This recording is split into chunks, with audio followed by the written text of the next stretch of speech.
उत्तर प्रदेश विधानसभा चुनाव 2027 को लेकर एनडीए गठबंधन के अंदर सीटों को लेकर सियासी खींचतान शुरू हो गई है। बताया जा रहा है कि राष्ट्रीय लोकदल ने गठबंधन में अपनी मजबूत स्थिति का हवाला देते हुए बीजेपी के सामने 33 से ज्यादा सीटों पर चुनाव लड़ने की दावेदारी पेश की है। साथ ही पार्टी ने अपने नेताओं को इन सीटों पर संगठन को मजबूत करने का निर्देश दिया है, जबकि बीजेपी फिलहाल आरएलडी को 20 से 25 सीटें देने के पक्ष में है। आरएलडी और पश्चिमी उत्तर प्रदेश के अलावा प्रदेश के अन्य हिस्सों में भी अपनी दावेदारी बढ़ा रही है।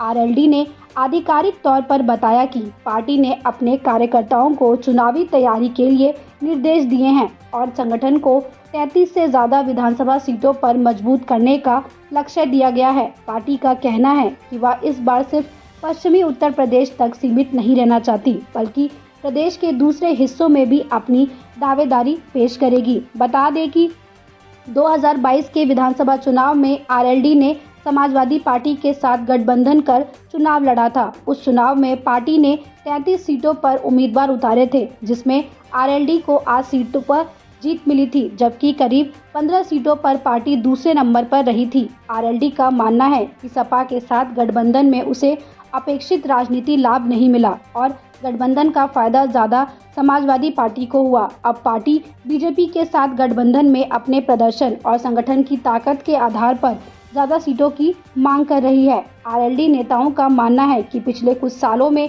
बीजेपी सरकार के खिलाफ हुए किसान आंदोलन और अन्य विरोध प्रदर्शनों के दौरान पार्टी की भूमिका को वह अपनी बार्गेनिंग पावर के तौर पर इस्तेमाल कर सकती है। पार्टी का दावा है कि पश्चिमी यूपी में उसका सामाजिक आधार मजबूत है, जिसका फायदा गठबंधन को चुनाव में मिल सकता है।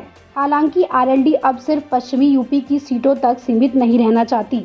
पार्टी पूर्वांचल में भी अपनी राजनीतिक जमीन तलाश रही है। इसी के चलते आरएलडी वाराणसी, मिर्जापुर, जौनपुर, बलिया समेत कई जिलों में संगठन विस्तार और संभावित उम्मीदवारों के लिए सीटों की मांग की जा रही है।